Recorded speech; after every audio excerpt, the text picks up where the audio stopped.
distingués membres de la communauté Trudeau, distingués invités. C'est un privilège et un honneur de vous présenter ce soir notre conférencier, le chef national de l'Assemblée des Premières Nations, Shawn Atleo, dans le cadre d'une semaine riche en événements qui souligne, on en a déjà entendu parler, qui souligne le 10e anniversaire des programmes de la Fondation Trudeau. Et cela d'autant plus que les points de rencontre entre sa mission et celle de la Fondation sont nombreux. Droits humains et reconnaissance, respect de l'environnement, centralité de l'éducation, exercice d'une citoyenneté responsable. Oui, merci. Chef national de l'Assemblée des Premières Nations depuis 2009, ayant reçu un deuxième mandat en 2012, Shawn Atleo occupe un poste auquel tout l'avait prédisposé. En commençant par son statut de chef héréditaire de la Première Nation Haoutsat, en Colombie-Britannique, mais aussi par son prénom, Chat, qui veut dire « tout le monde compte sur toi ». I was mentioning that National Chief Atleo's traditional name, Chat, means everyone depends on you, a name that certainly predisposed him to exercise his current functions. But many, many other elements come into play, and I shall just name a few of them. He received a master's in education from the University of Technology in Sydney, Australia, in 2003. He was a participant in the United Nations Declaration on the Rights of Indigenous People. He served 2 terms as regional chief of the British Columbia Assembly of First Nations. He forged the historic leadership accord among First Nations leadership in British Columbia, 2005. He was appointed Chancellor of Vancouver Island University in 2008, becoming the first Chancellor of Aboriginal Heritage in the province's history. And, as I discovered, he opened a cafe in Vancouver, pointing to his self-reliance and entrepreneurship, sense of entrepreneurship. In addition to this substantial and most germane experience, to his professional successes and to the recognition bestowed upon him, National Chief Atleo has received more honorary doctorates than I can count on the fingers of a hand. It is his vision that makes him a person held in such high esteem, a holistic worldview embedded in his culture, a vision where, and I'm using his words here, everything is one, where we understand that we are all interconnected, where relationships are at the very heart of the work we must all engage in. Outre sa trajectoire, c'est sa vision qui en fait un être d'exception, une vision qui inclut la réussite de chaque Première Nation en fonction de ses droits et de ses responsabilités. Pour ce faire, il milite inlassablement en faveur des Premières Nations au Canada, ainsi que devant des auditoires internationaux, rappelant sans cesse que l'implémentation de leurs droits assurera également le bien-être du Canada dans son entièreté. Son engagement face au développement, je donne quelques exemples, son engagement face au développement des ressources naturelles se fait toujours dans le profond respect de l'environnement, ainsi qu'en témoignent ses prises de position, entre autres, lors des tristes événements survenus récemment au Nouveau-Brunswick. We are not, I'm quoting, we are not against development, but we will not support development at all costs. We must be engaged from the beginning. We must be active participants in any development or proposal, or proposed developments that will impact our lands, our territories, and the future of our children and our families. He carries this approach into the field of education, another of his top priorities. And I'm quoting again, First Nations, he writes, have been very vocal in what we are seeking, an approach that respects our rights and enables First Nations control over First Nations education. His advocacy for a system of education controlled by First Nations as a means of empowerment is part and parcel of his concern for citizenship, human rights, and dignity, the topic he will be addressing tonight. So it is my pleasure to ask National Chief Atleo to join us for his presentation, Indigenous Rights are Human Rights, Recognition and Implementation, Important for All of Canada. Merci.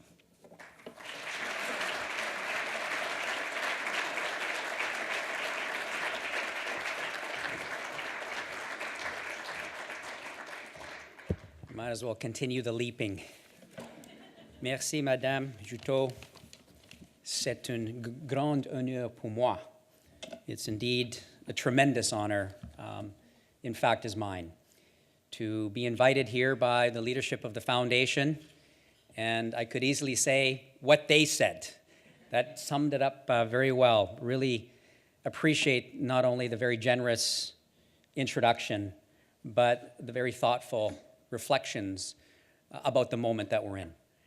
This evening and the time that we have together, I would like to, in fact, pick up where your president left off and suggest that we have just such an opportunity to together write a new story.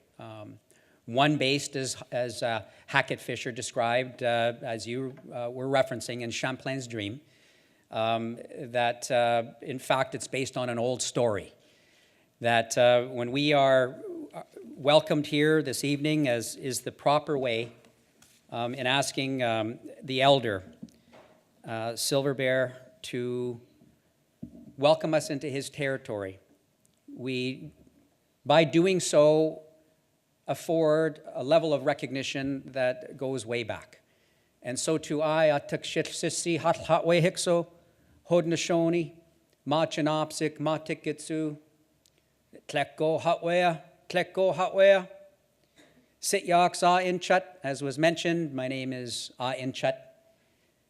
Everyone depending on you, I wanted eagle soaring high in the blue sky or something. No pressure with the everyone depending on you. Tlakishbeet Maas, I come from the house of Tlakishbeet, which is Nuchonal Territories, a little village on a little island off the west coast of Vancouver Island. Next stop, Japan. Can't go any further west than my village. And I'm really excited. I'm excited to be here this evening, and you'll probably be able to tell. To as well have a relative of mine who is a scholar with the Foundation. It's exciting for me to think that back in the 60s, of course, which I don't remember, having been born in the late 60s, that we had as Indigenous peoples in this country about a dozen or so post-secondary students. Now we've got 30,000 post-secondary graduates.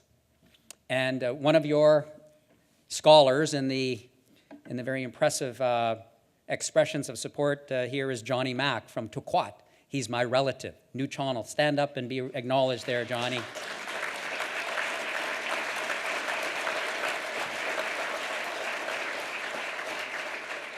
So we speak our languages not because we want to say words that you don't understand, but because we feel strongly about standing with integrity to carry forward that which we've inherited.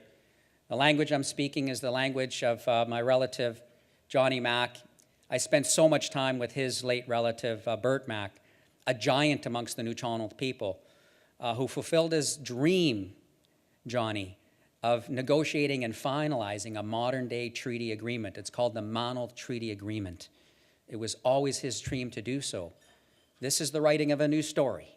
And I'll sort of jump off from there to acknowledge the Haudenosaunee here. I went for a run up Mount Royal. We think these mountains are cute. We call them mountains, coming from the west coast.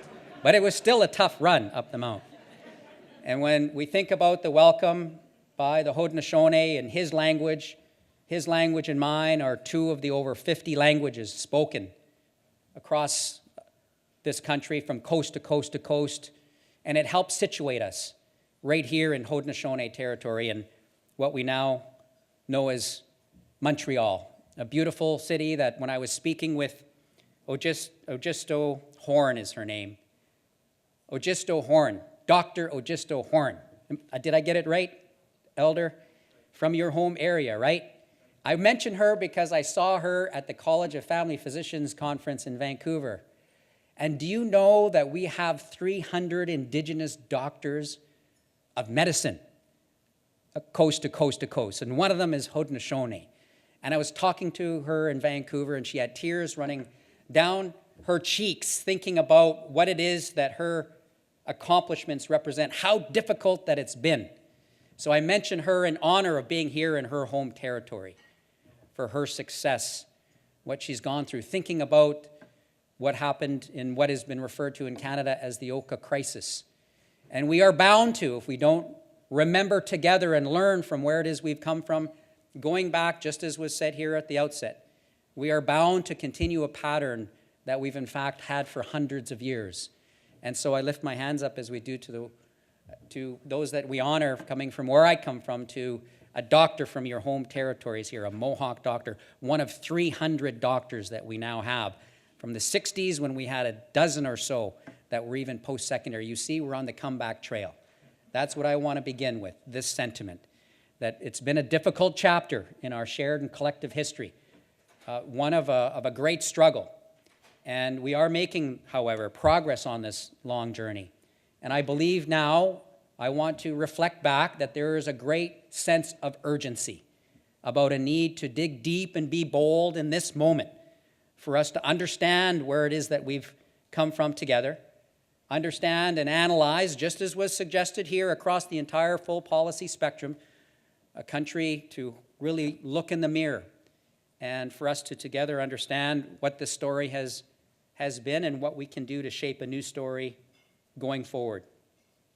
So thank you for inviting me to be a part of this conversation. In my role as National Chief, I begin, as I must, by explaining that I am not the Indian Prime Minister, first of all. I am an advocate who is been elected by, and I serve First Nations governments, that under the Indian Act we have over 600 from coast to coast to coast. As I said, the aforementioned over 50 languages. And the Indian Act is, in addition to the residential schools, something that was unilaterally thrust in our midst. And so we grapple with it today. And we, each of us, perhaps with the different organizations in academia, or perhaps in business and industry, we find ourselves in this moment grasping with how is it that we must respond to the challenges that we have all inherited. For none of us in this room thrust open the doors to the residential schools that saw, even in the memories of elders like my father, moments when they would see fellow students having their tongues pricked with pins, 6 years old, trying to speak the only language that they know. And these are stories that our young people are beginning to understand because they're being told, and Canada, in fact, is learning through the important work of the Truth and Reconciliation Commission, which, to the credit of Canada, they supported another year extension to the Truth and Reconciliation Commission. That announcement just came out within the last couple of weeks. As Canada learns these stories and says, you know, we didn't create these issues, but we can certainly together challenge ourselves, that the very vision of this country was based on, in many respects, elements of, you could find it in the Royal Proclamation, military alliances, recognition of land rights, economic rights, the right to self-determination, they're anchored there.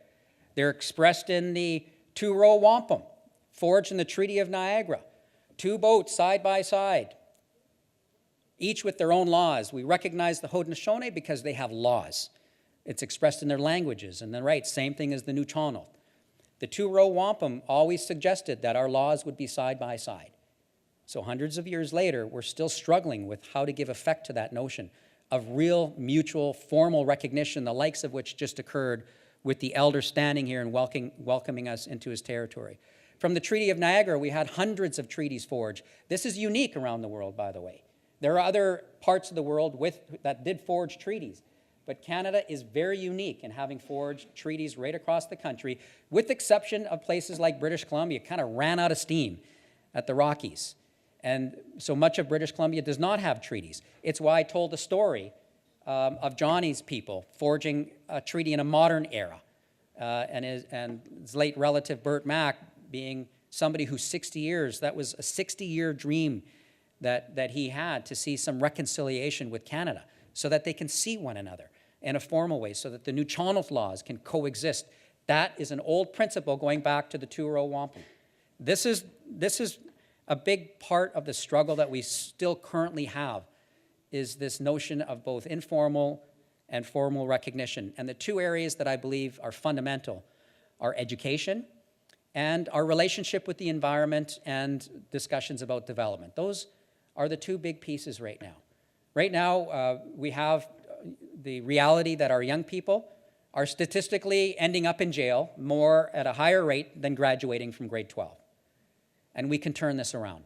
We have First Nations that have been under a 2% spending cap since 1996. We have some outliers to that experience. I'm happy to say that in the Atlantic, the Mi'kmaq have gained control over education and are experiencing graduation rates that's pushing 90%. They're outpacing even provincial success rates. And their kids are graduating with their Mi'kmaq language intact. So that which was the effort to take away through the residential school, this moment is about putting it back. The residential schools were about some of the worst notions of disconnection of family, taking children from the loving grasp of grandparents without time to spend on the land or in the waters with elders, learning the teachings like the Innu, pursuing through their ceremony the caribou, which they have a deep and intimate connection with throughout their respective territories. You see these two notions coming together. The idea of learning first about who you are, where you come from, your sense of identity, being anchored and being situated, which is where we began tonight, here in Haudenosaunee territory. That's where I come from. And secondly, being able to access the kind of education that every parent and every grandparent wants their child, no matter what your background, to succeed in education. It's a value that we all share. It's systems that were always in place, but the disruption was both the Indian Act and over 7 generations of residential school. Importantly, the Prime Minister apologized back in 2008. And I was in the House of Commons with my late grandmother, the woman I've been telling you about, who was so tough. She was about this tall. You never want to go toe-to-toe with her. I was grasping her hand. She was trembling a bit, listening to the Prime Minister utter those words of apology, and then the leaders of the other parties, late Jack and others. And she said to me at that moment, "Grandson," in 2008, "they are just beginning to see us. They are just beginning to see us." But she said it with a light heart.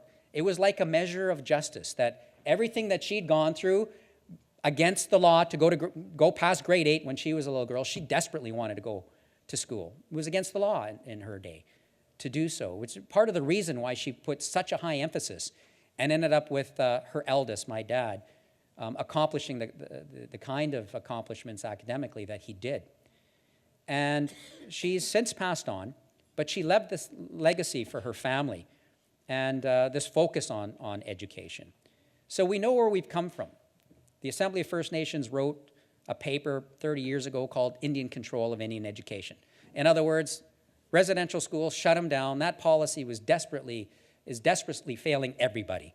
And let's put this back on track. 30 years later now, our advocacy continues. When I was elected first time National Chief in 2009, our first winter assembly, we had the chiefs from across Canada stand up and say, "We will make education our #1 priority." And so with your help, I'm asking for you to help reflect on this moment. And I get to travel right across the country. I've seen kids, met Jaden, 10 years old, in northern Manitoba. He's living in a 1-room house with 12 family members. And he says to me, and it's like looking in the mirror when I was that age in my own village, he says, "My grandpa is proud because I'm doing good at school." And he slays me like all the kids do because of what I see them accomplishing, not because of supports, but despite the lack of supports. It's like my dad or others who are succeeding. And now is the moment for us as a country to say we did not create this each unto ourselves, but we must gravitate quickly to support these young people. Gravitate because it's the right thing to do, absolutely, because it gives effect to the words of an apology that were welcomed by my late grandmother with such a generosity of spirit. And it makes sense for the future of this country. The future of this country literally depends on supporting these young people, making sure that we move to confirm these investments and that we don't have annual funding that is $2,000 to $7,000 less per child, that we get to long-term, predictable, sustainable funding, wrap these schools and these kids in proper systems, that we honor the memory of people like the late Shannon Kustachin from Attawapiskat, died tragically. In grade 8, she went and spoke with the minister, and she said, every school, every child, and every community deserves a school. She is now being made into a Marvel comic superhero. We have Indian superheroes that are emerging now. The story of late Shannon is one that resonates with our people. We have the Nishiyu walkers walk 1,600 kilometers from the shore of James Bay. They've just been recognized in something called, I think, a Harmony Award. I think it's an Ontario Award. Just talking about 14-year-olds here and somebody in grade 8. Yesterday, when I was in Sept-Îles with the young people, and a few days before that, when I was at the Saskatoon Assembly of First Nations National Youth Summit, I'm reminding these young people of that which is absolutely true. They're not the leaders of tomorrow. They are the leaders of right now by virtue of their actions, about how it is that they are lifting themselves up, finding a way and a path forward, just like my relative Mr. Mack over here, finding a way forward, reaching out. In our language, Johnny, hiltsis and tlaas, there's a natural ebb and flow. It's important to go out and seek resources, like being with a foundation and with learned and knowledgeable people, and acquire those resources and then bring them home to Tequat. And then it's like the moving in and out of the tide is the way that our people talk about it on the West Coast. It relates directly to the second area of our relationship with the environment and development as well. We have our young people, especially with the encouragement, interestingly, of the grandmothers. The women in our communities are providing incredible leadership now, reminding us, as was said at the outset here, in my language, we are all connected. We are all one. And in fact, that extends to the environment around us, which says that all things are living, even the rocks, must be afforded care and respect because we're related, we're connected. And our stories, whether it's the Haudenosaunee, I don't know your stories, Elder, but wherever I go, I'm always amazed that our elders will tell stories that bring with them that sentiment about how it is that we're connected. So relationality, as it pertains to the environment and development going forward between people, but also the living world around us, things like water. We find a framework right now where it really is and has been, but doesn't need to be, either collision or collaboration. That's been our experience. It's over 100 title and right court cases. If we don't learn from El Sibuktuk, Oka, Burnt Church, Caledonia, Gustafson, we're bound to repeat it. You see, there's been a pattern of conflict where something will happen and it'll be brought to the consciousness of the country, normally through media reports that are filled with and fueled with conflict. And then it seems to fade. We've got reports that would make me 8 feet tall, like the Royal Proclamation that flowed from, sorry, not the Royal Proclamation, the Royal Commission on Aboriginal Peoples, the RCAP report. So many recommendations were made then, just like were made in report after report after report. It's not like we don't know. It's like we haven't either figured out how or we have yet to figure out that there's a sense of urgency that it isn't about doing little pieces for a long time going forward, but that it's about a lurch forward. It's about a transformational shift, the likes of which were spoken about by Dr. Bernice King, who spoke in front of those 75,000, daughter of the late Dr. Martin Luther King. And she spoke with a power and a ferocity and a clarity that reminded you of the speech that I've heard her late father make 50 years ago on the March to Washington in front of 250,000. And she had an important message saying that she was saying it to Canada. It's not time to pay lip service. It's time to pay life service, is what she said. And she talked about the importance of the Truth and Reconciliation Commission. She said in that speech, my late father wished that there would have been a Truth and Reconciliation Commission on the issues that he was championing in the civil rights movement during his day. Remember that, Karen, when Dr. Bernice King. And I spent some time with, we call him MLK3, Martin Luther King III. I also had a chance to spend some time with him in Vancouver recently. So you see this moment here in Canada, this internal reflection about what is our story to the rest of the world. It's like there's a mirror being held up as well. We had the Special Rapporteur on Indigenous Peoples issues here in Canada recently. Thankfully, Canada welcomed, opened up the doors, and he spent a short period of time. He's going to do a formal report early in the new year, but he reflected back that this is an important moment to grasp, just like Dr. Bernice King did. And so it's like a folding in moment for Canada in some respects, with the work of the Truth and Reconciliation Commission, the work of the apology, this perfect storm occurring where we've got vast numbers that are retiring in the mainstream population because we have an aging population, and debates about bringing in skilled labor from around the world. All the while, we have this challenge that we need to meet of switching what Prime Minister Trudeau said, and I'm not projecting forward, by the way, I'm projecting back, when he said, alas, the Indian problem is still with us. He said it with a lament. You see, there's been efforts of all political stripes in recent history, and we are still challenged with it in this moment. And the opportunity in education is also a challenge as it pertains to the political realities in a country where Indigenous peoples make up less than 3% of the national population, don't normally show up on the riding by riding analysis. And so do we have this notion that we wait then for a future leader to accomplish the transformational shift that we require? Do we reach out, as I've been making every effort to do to Canadians over the last 4 years, saying now is the moment that we make sure that we respond to the needs of the young people in this country, in the urban settings as well as in the reserves across this land? Because there's, in addition to the pattern of conflict that I've described, there's also this inertia or pattern of pushing this down the field somewhat, or having it lost in the partisanship in the politics of this country when we're such a small percentage of the national population. I believe that there are other imperatives, not only to support the success of young people in education, but where do you ladder them to? Very often I'm told, Shawn, why don't they just move from Northern Ontario down to the big cities? Well, I've just explained that Haudenosaunee and Nuu-Chah-Nulth, we come from somewhere. And by and large, we want to be there. We want to be stewards, but we also want to be innovators in our home territories. And even though the framework that we're trying to address isn't perfect, we still see in green energy $34 billion being led by First Nations, giving a vision of sustainability. We see benefit impact agreements in energy projects and in mining from coast to coast to coast. And it's very true, not against development, just not supportive of development at any cost. And we don't have the framework around this work yet. So there is a link here between success in education and First Nations also contributing to the vision of sustainable development. My son, Tyson, he's 27 years old.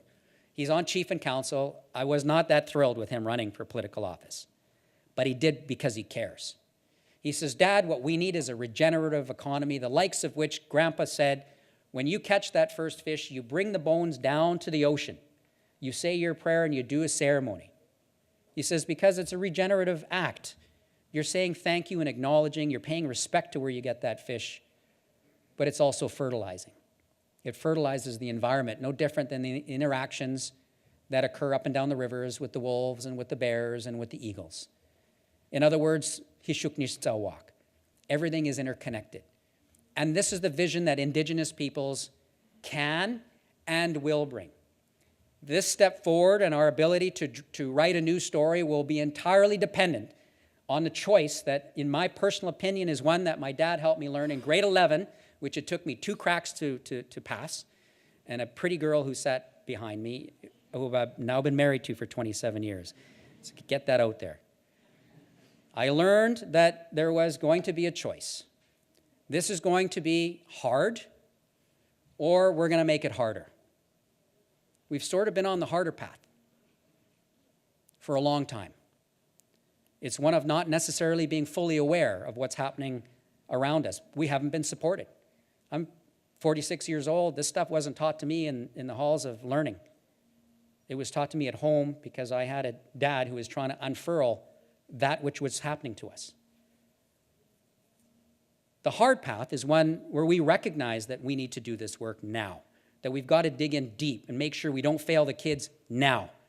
And that means that First Nations and the federal government, in this case, with your help and encouragement, we've got to figure out how to make this education piece work and get those 5 conditions that are being laid out. First Nations control, proper, sustainable, predictable funding. Put the language and culture back. This is a rich part of the cultural heritage of this country, something to be celebrated, and that would give impact and effect to the apology made by the Prime Minister. Independent oversight of the federal government, that's the current proposal.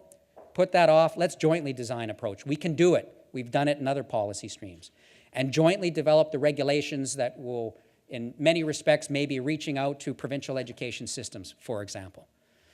So that's the proposal that I would suggest. I'm reflecting this back. I'm not the Indian Prime Minister. I don't have the mandate to go in and forge this. What we need to do is we need to encourage this country to say we're not going to let this moment pass. And on the vision going forward on the environment, on things like energy, Indigenous people around the world are stepping forward now and giving expression to this vision, and it's directly linked one to the other. We're going to need people in business and industry. We're going to need to fill those jobs. We're going to need skilled workers. We're going to need people to go to law school like you are, Mr. Mack, but we're going to need skilled tradespeople too, to work out on the land and out with the machinery and to do the work that drives a natural resource-based economy like Canada has and will have for some time. And it's all got to be wrapped back in that original relationship, expressed in the Royal Proclamation, the two-row wampum about being side by side, in the treaties, in the Canadian Constitution that recognizes that our title and rights and treaty rights are real, brought up to date in the United Nations Declaration of the Rights of Indigenous Peoples, which says that Canada is a successor state with an obligation to implement treaties in the manner in which First Nations understand them. That's a new minimum acceptable standard. And this is the moment that we find ourselves at right now in 2013, heading into a budget cycle a year and a half out from a federal election with a choice to make. Is it going to be the hard path where we dig in? And I'm asking for your help and advice. I'm asking for your energy at this moment to say we will not let this moment go by. Generations from now will look back and they will know that the people in this room, the moment they became aware, did something about it. That this country, in this generation, said, we know what we inherited, we became aware, and we did something about it. We can do the same thing with the relationship with the environment, the hard or the harder way. It's that rolling from conflict to conflict, or we forge a vision together that respects what the grandmothers are saying, is that we can do sustainable development. We also got to make sure we take care of the water. We got to make sure we take care of the caribou habitat, the Innu were saying over the last couple of days. We got to understand what's happening with climate change. My relatives way up north are the ones first feeling it. But I'll finish on this anecdote. It's my late grandfather. We were out fishing way off the west coast, and he was telling me about our boundaries off of Vancouver Island, and they were way offshore.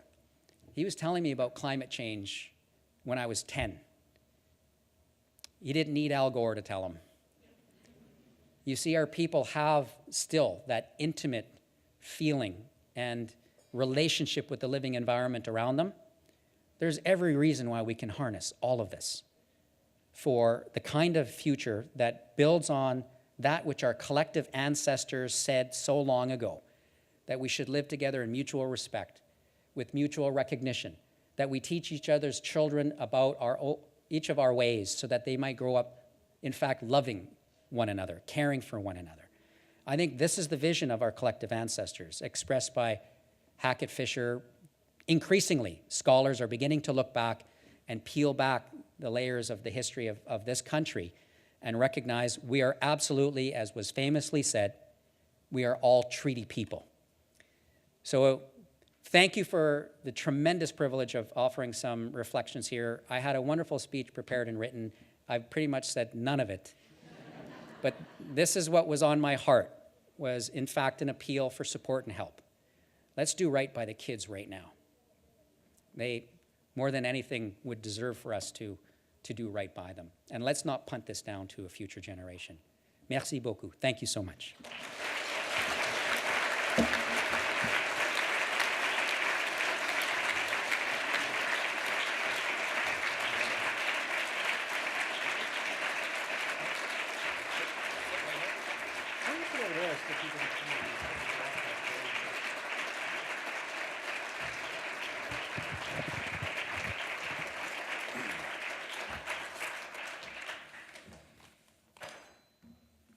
Chief Atleo, thank you for your thought-provoking remarks. I especially appreciated the dance that you did between looking at history and your vision for the future. When looking at history, you looked at the good, and you looked at how to build upon the good. You also looked at the bad, and what do we need to do to rectify that. And I think the dance was very well portrayed, and I think it goes to show your insightfulness and your leadership that you can add to this debate. We also heard a call to action, and I think the call to action as an industry representative is to help you in your discussions with the government, to make it sure it's a three-way dialogue or a four-way dialogue, not just a two-way dialogue.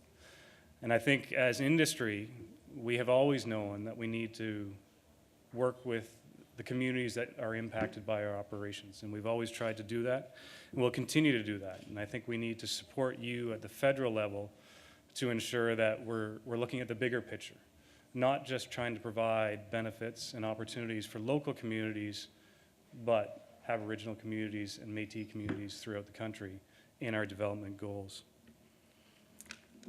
Suncor's mission is to create energy for a better future. And I think from your talk today, I can truly see that you believe that we can accomplish our mission, we can accomplish our resource development in parallel with your peoples. And we look forward to doing that, and it will take tough decisions and tough conversations, but I think we look forward to being there. With that, I think I'd like to open it up to a Q&A from the audience. I think we have about 2 questions, so you better run up to the microphone. So we have 2 questions. Sorry? Okay, maybe we'll take 2 questions, and then Chief Atleo will answer both. So yes, microphone number 1. Thank you, Sandy. Yeah. Carolina Gallo, longtime Trudeau Foundation fan. Shawn Atleo, Chief, it's impossible to listen to what you've said without being profoundly moved. Truth, reconciliation, recognition, acknowledgement. How about empowerment? I work in the energy technology sector. Many projects across Canada are stranded because of energy considerations, and notably First Nations with a duty to consult obligation under our laws. You're at the table. And often the First Nations component is one where we engage with the community on a basis of training, but often the project doesn't go through because there's not enough finance. Is there the appetite within the First Nations of Canada to create a First Nations Bank of Canada, where the duty to consult becomes a right to finance? So I was just wondering, Chief Atleo, if within your community across Canada, which is very mixed, there's many people, but I think that would be an amazing thing if the First Nations could be so empowered as to be able to finance projects and take ownership in sustainable development. That's a phenomenal question, and I think, is there another question that we'd like to come forward and Chief Atleo can answer both at the same time? Sorry, okay, there, yeah, sorry, lights are up. Hi, my name is Jean-Jacques. I'm just so impressed by your presentation, so thank you very much for that. I just wanted to get your thoughts in terms of who the we are in terms of forging this future together. My parents are from Haiti. I'm born here in Montreal, and I feel that there's an opportunity in terms of the increasing number of foreign-born folks that are making up the increasing larger percentages of large cities like Montreal and Toronto, for example. Up to 50% are foreign-born, or will be very soon. And I think as we get to know each other better, Aboriginals, non-Aboriginals, and in the non-Aboriginal sort of category, first Canadians making stronger links with newer Canadians, I think there's an opportunity here that's historic. Look, Haiti is an Arawak word, right? The Haitian leaders of revolution actually saw themselves as avenging America. They saw themselves as actually redressing a balance that was undone. And knowing our history, the 200,000 plus people of Haitian descent in Montreal presents a fantastic opportunity for a dialogue that I think is not happening. And you have my support personally in terms of what you're trying to accomplish with the feds on this education package, and I'm going to find out more about it. But I just want to let you know that there is an opportunity here for other voices to be added to your own. So I encourage you to seek that opportunity, and I'd like to get your comments on your thoughts on that. So microphone there, you can, yeah. Okay, well, to Mr. Chairman and to Mr. President, these two questions, perhaps wonderful, for me, wonderful way to conclude, because there's a timeliness to your inviting me here, just as one voice. I think we're approaching 1 million now, Indigenous peoples, First Nations, Inuit, and Métis. Lots of voices, very diverse, as was just mentioned, over 50 languages. And the invitation and the expressions of support, they're like a cooling salve on a burning wound. The idea that we're beginning to see one another. John Ralston Saul wrote a book, Truths About Canada, Fair Country, and he commented as a part of concluding that book, First Nations and the new immigrant population, the missing conversation. I think you are absolutely right.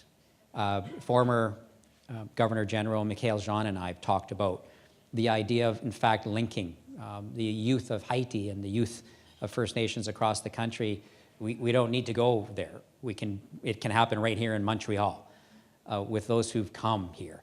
And I think that serves as potentially extremely exciting and dynamic, because whether you've just arrived from Haiti recently, or whether you can trace your family back 10 generations from the old countries, the notion we are all treaty people stands. It applies to everybody, that if you are here in Haudenosaunee, that there is an old relationship still yet that we're working out. And for the new immigrant population to know that I stood in front of a Crown lawyer in my own village as we challenged to have our commercial fishing rights recognized. That Crown lawyer, on your behalf and on the behalf of Canada, looked me in the eye and said that you as a peoples, plural, do not exist. You do not exist as a peoples. We know we exist. The Haudenosaunee, they just spoke their language tonight. I spoke some of my, we know we exist. We're right here. We've always been here. You see, this has been the harder route that we seemingly have taken, is the structural foundation of non-recognition. This is important. This is the soft, the informal. This is about the relationships and understanding one another. We can translate that, though, to the hard structural recognition that leads me back to the first question. This point that's just been made about consultation has been really an effort of the 100 title and right court cases have resulted in federal and regional and provincial policies of consultation that are asking the wrong questions. How much is good consultation? How much consultation should I do? I don't think those are the right questions to be asking. The right questions to be asking ourselves is, have we honored the two-row wampum and the treaty? Have we given effect to the Royal Proclamation, its principles that our forefathers and those who came before us said that we would live up to? Have we given effect to the Constitution or the United Nations Declaration of the Rights of Indigenous Peoples? Those are the questions that we need to be asking. Do we want to give effect to the principle in Treaty 3 that says explicitly in Treaty 3, it promised that you would provide me the opportunity to teach your child about who I am so that he and she may grow up learning who I am and what I'm about. And we will provide the opportunity for each other's children. Instead, what happened is we had the residential school experience. Instead, what happened is we had the Indian Act thrust in our midst. We have, all of us, inherited that. And what do we all want? You ask any parent or grandparent what they want as it pertains and given expression in things like the economy and in resource development. The First Nations vision is emerging, and it's about balance and harmony. It's about seeing your connection with the world around you. And I think that the levels of consultation and accommodation that have emerged have us shooting so far low with a relationship that there is so little trust oxygen in the room that I think that we are so underselling the potential of what's possible economically, socially, culturally, in the relationship between First Nations that was always there. From the beginning of when this country was forged, that vision, Hackett-Fisher, if you haven't read that book, it's one of the, in my view, it's one of the greatest academic contributions to the relationship between First Nations and those that settled here in the New World. So we need a new reconciliation framework around which business and industry and First Nations, federal government in particular, must take a lead. And I will say that one of the senior oversight processes that we established, even as recently as this last January 11th meeting with the Prime Minister, he committed to 4 major areas. One was around the manner in which negotiations take place. And I will say that there is some progress, have advanced some new reconciliation principles. And some of the only criticism that I've heard is, but will they live up to it? Because you see, we've got treaties too. We've got others that have felt like they've not, promises that have not been upheld. But I'm talking about here in the fall of 2013, idea of new reconciliation framework principles that could contribute to relationships between First Nations and business and industry. We also held an International Energy and Mining Summit, and Suncor was one of the supporters of that a few years back. And we proposed the establishment of a national natural resources virtual institute that would provide First Nations with the capacity support to engage in the discussions around major energy, resource, as well as mining project development considerations, and link to existing developments and access to capital, but also look to develop new ways to provide financing support for First Nations. Tools that help you to overcome the current constraints of the Indian Act, but we've got examples of modern day agreements, and the new reconciliation framework I'm describing would call on the federal government with new mandates to settle negotiations with First Nations. So solving the land question, implementing treaties, breaking the logjam of negotiations. This is what will also contribute, as is building off of the success that's occurring on benefit impact agreements across the country. We have many that we can see. And finding new tools. First Nations want to drive the green energy sector.